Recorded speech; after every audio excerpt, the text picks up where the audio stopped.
Assalamualaikum Pak Di, Sagung Dumadi Rahayu kagem Pak Di. Rahayu, waalaikumsalam warahmatullahi wabarakatuh. Alhamdulillah, kula dipertemukan malih kalih Pak Di Togo.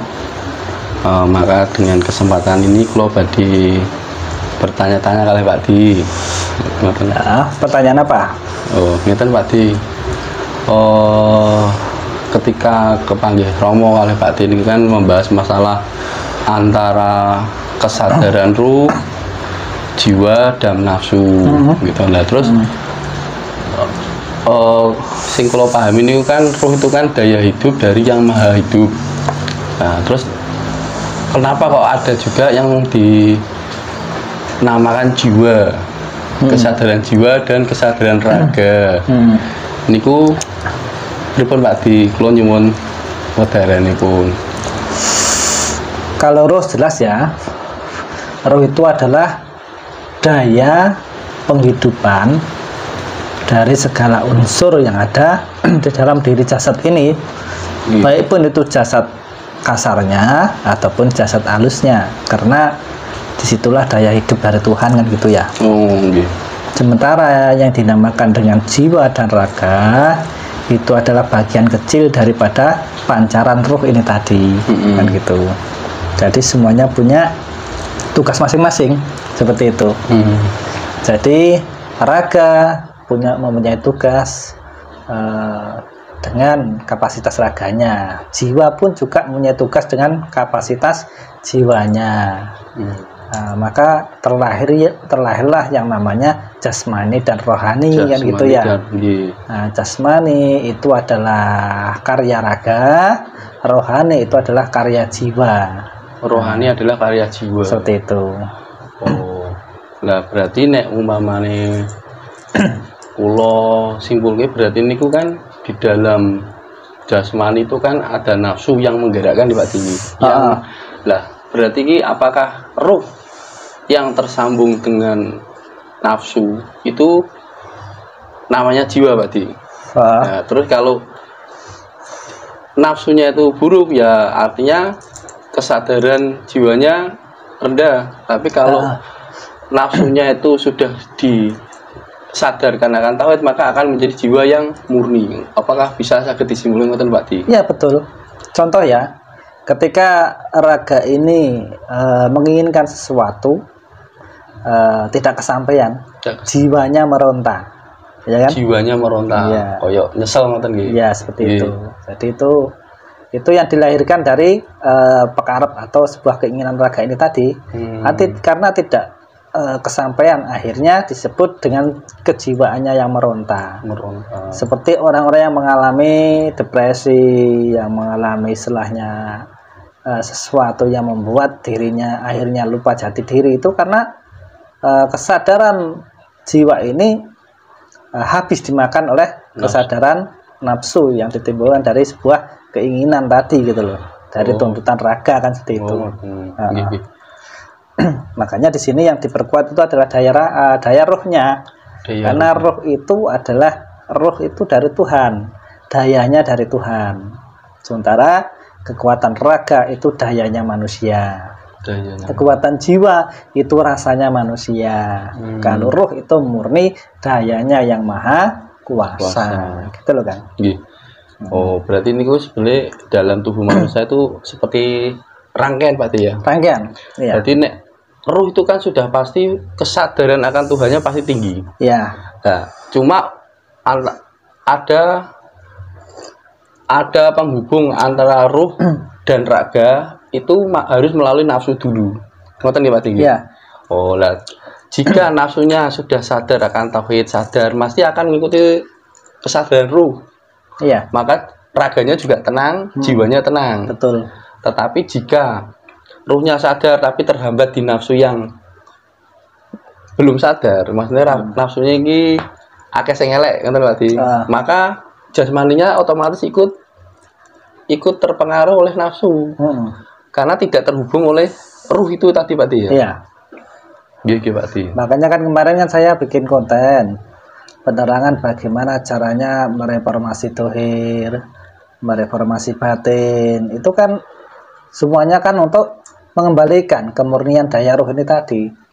Karena raga ini jauh dari kemurnian, batin pun juga jauh dari kemurnian.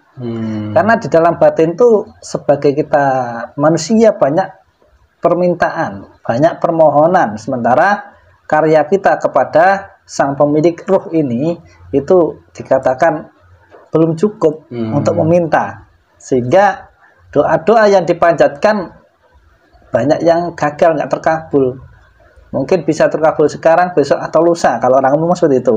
Tapi ada yang total nggak terkabul sama sekali.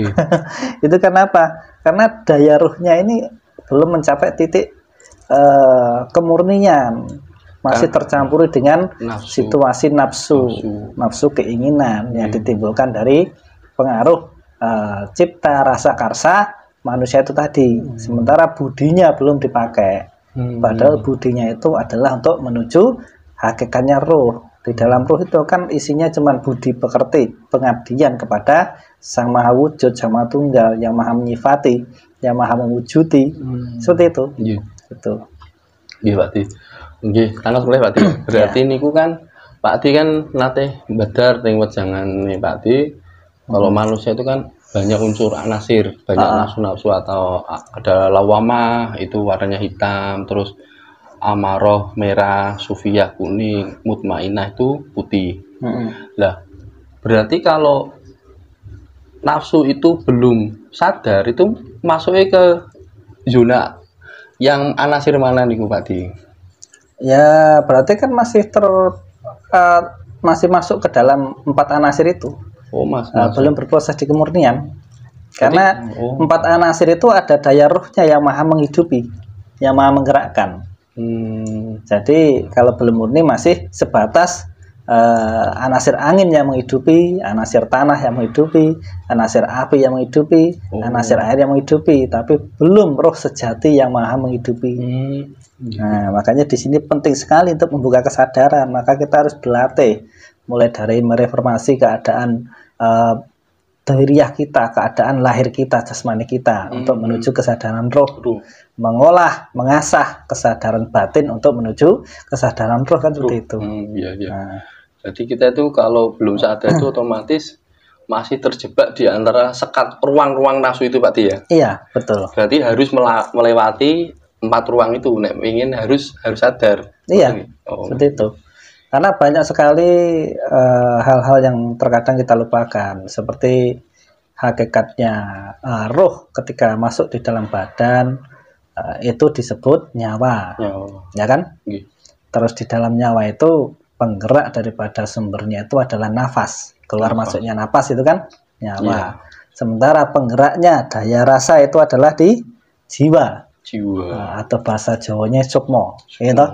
Sementara raga ini penggeraknya dari nafas yang keluar masuk itu tadi menjadi daya kekuatan manusia diiringi dengan penggeraknya rasa jiwa, kan gitu.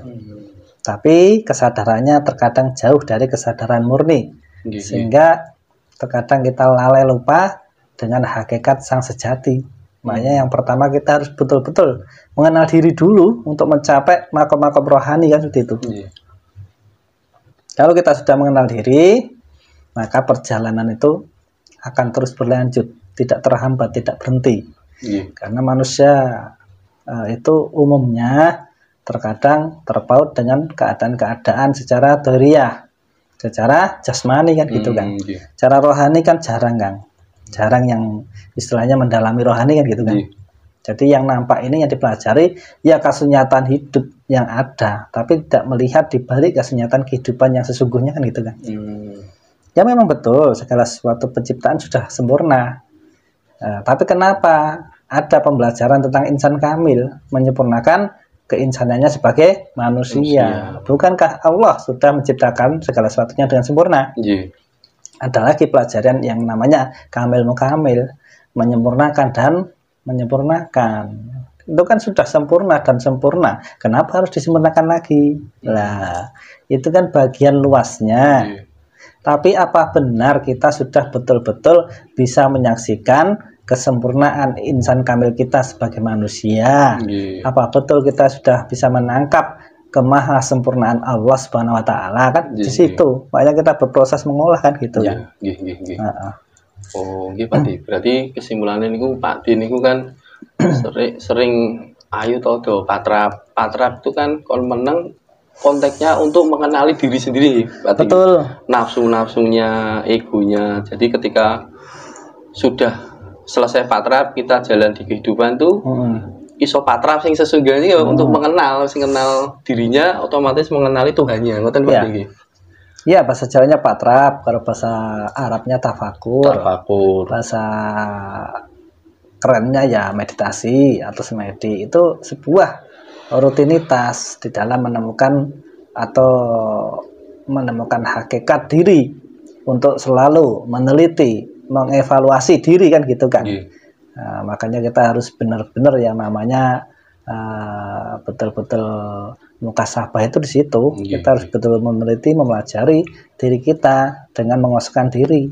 Kalau tidak dengan semedi, kita tidak akan sadar, kita tidak akan terbuka kesadaran kita sesungguhnya kenapa kita harus diciptakan di dunia. Nah, untuk apa kan gitu. Sementara sudah sering saya katakan, orang yang belum kebuka kesadaran yang mencapai makom rohaninya, yang diketahui hanyalah kehidupan kenyataan di dunia ini saja. Yang terlihat saja. Padahal gitu. Banyak yang tidak terlihat, yang harus dikenali, ngoten Pak Tinggi. Padahal kenyataan yang ada di dunia ini itu hanyalah sendaguro. Dikatakan itu jalanan untuk menuju ke sebuah keabadian, kelanggengan. Kita ini hakikatnya kan baru belajar di dunia ini, belum menemukan kehidupan yang sejati. Nyatanya kita masih butuh makan, butuh minum, butuh merokok, butuh segala sesuatu. Masih ketergantungan gitu Kang Meta. Seperti itu. Alhamdulillah kalau di detail kayak ngeten luwih paham. Jadi nek carane kula belajar iki kudu diijo Pak Di. Iya. Diijo ra iso langsung ngoten niku. Ya namanya kita belajar memang kita mengejawantah. Saya juga dari proses pengalaman belajar Kang Meta, saya juga masih bodoh, masih fakir dalam keilmuan. Monggo sambil ngopi. Bukan berarti saya itu memberi keterangan seperti ini, saya itu lebih pandai dari panjenengan, enggak. Kita sama-sama belajar. Karena munculnya sebuah ilmu dari pertanyaan. Ketika jenengan mengajukan pertanyaan, muncul sebuah keilmuan di diri saya. Dan saya menyaksikan bahwa segala sesuatu itu adalah gerak Tuhan. Kang Meta bertanya pada saya itu gerak Tuhan. Saya menjawab pertanyaan Kang Meta itu juga gerak Tuhan. Karena segala sesuatu yang mewujud, yang tersifati, semuanya adalah dat dari Yang Maha Kuasa ini tadi. Sumbernya itu. Makanya kita harus sering belajar untuk memurnikan kembali, untuk selalu bagaimana cara yang menyatu kepada roh yang tak terbatas ini. Jadi roh yang murni ini gitu loh, supaya semuanya tertata.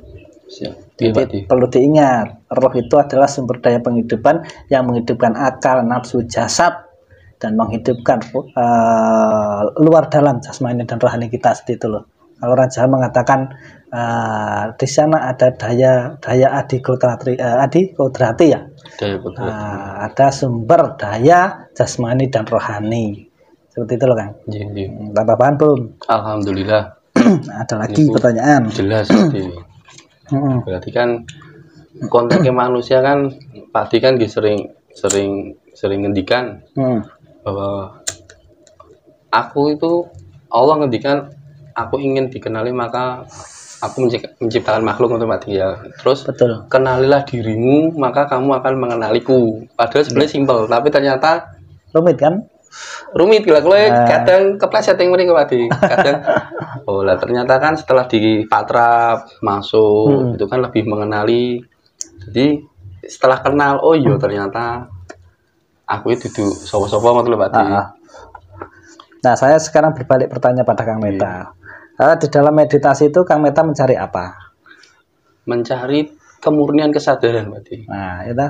Jadi meditasi itu sebetulnya sudah tidak ada pengharapan, sudah tidak ada keinginan apa-apa, karena kita masuk di alam kosong, itu namanya tazali.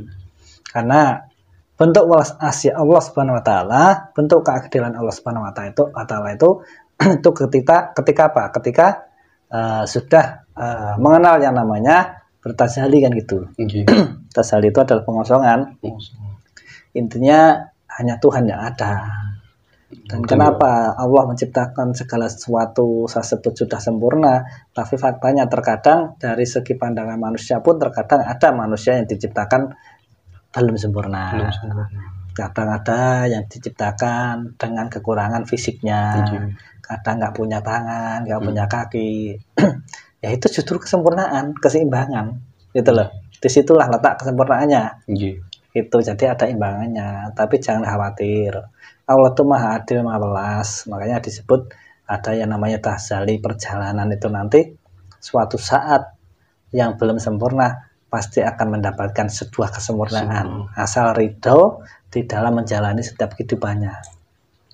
Jadi kita jangan merasa kita itu sempurna. Atau kita ciptakan lebih sempurna daripada yang lain, tidak. Kesempurnaan itu milik Tuhan. Maka dari itu kalau kita melihat, memandang makhluk lain, kita pandang kesempurnaannya, bahwa di dalam seseorang itu ada wujudnya, ada sifatnya, ada datnya, kan seperti itu. Jangan dilihat dari segi jasadnya. Kalau kita lihat jasadnya, kebetulan kita melihat ada saudara kita yang tidak komplit punya anggota badan, punya tangan satu, kaki satu, kadang nggak punya. Nanti kita melihat, berarti Allah tidak adil yang tidak menciptakan manusia itu sempurna seperti yang diajarkan. Nggak seperti itu bagian proses. Bagian proses berarti. Ya, makanya manusia itu dikatakan berevolusi di situ, gitu loh. Tapi kalau kita sudah mengenal yang namanya kamil, insya Allah di akhir kehidupan ini nanti kita sudah tidak mengalami evolusi ya. Atau evolusi ya bahasanya pengulangan ya, seperti itu. Gen tambah HP gitu. Kalau konsep seperti itu nanti orang akan memandang ringan. Saya hidup seperti ini, besok akan hidup lagi kok. Kadang konteksnya di situ. Kalau kita berpikir di situ, tapi kita harus tahu, jadikanlah kehidupannya sekarang ini menuju kesempurnaan, gitu loh.